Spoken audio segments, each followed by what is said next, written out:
go to your part that you want to use for this sign, right-click it, insert object, surface UI. There's a search bar in case you can't find it. Right-click on surface UI, go down to insert object, and hit text label. Again, there's a search bar in case you can't find it. In Surface GUI, you'll need to go to your properties, which can be found in the View tab, in Properties and Explorer. Make sure Always on Top is unchecked. Make sure Light Influence is set to 1.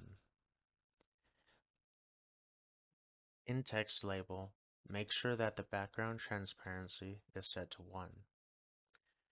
No other settings are vital for this to work in this properties of text label. If you want to change anything else, for the most part, this will still work. We will now duplicate this part.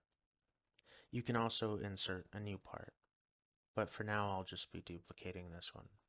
So I'll hit Control D and I'll move it a little bit out.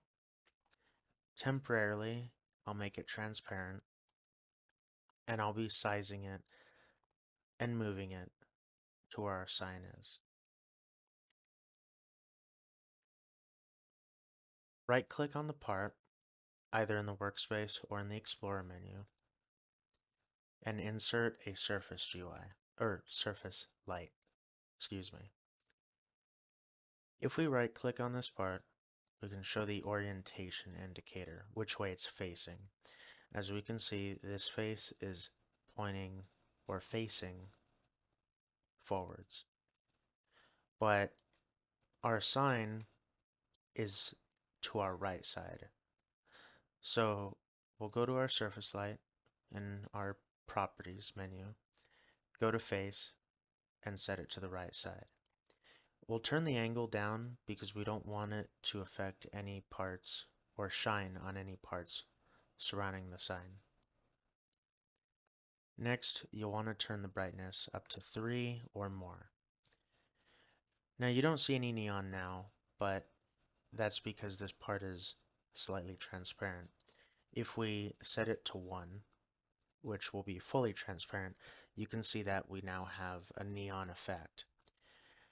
In some cases, you might want to put a neon sign against a wall. And here comes this issue. So in this case, you'll want to move your sign part slightly away from the wall by bringing it a little forwards. So we'll do that now. And we'll just slightly move it forwards. Then we need to go back to our surface light and go down to range. And we'll need to tweak this if we want to only be affecting the sign. So this may take a while in terms of tweaking, and now at 0.5 we see that the sign has started to, or the text has started to light up.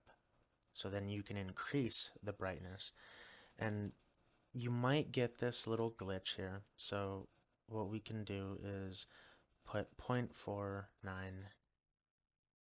and usually that fixes it. And now only the text is affected while against the wall, and the wall is not affected. Of course, going into the text label, you can change the text color to anything you'd like. So we'll go with a green, and there you go. Now alternatively, if you want light to shine out and onto another wall or anything in front of the sign, then obviously in this example, I'll bring out another part, go to our light part, duplicate the surface light. Then we'll shine it to the left. We'll bring the brightness out. Then we want the angle to increase.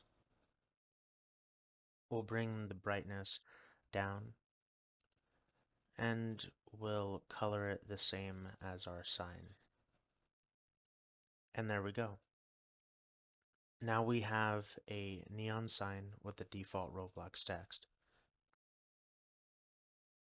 Thank you for watching and have a nice day. My name is Builder Owl.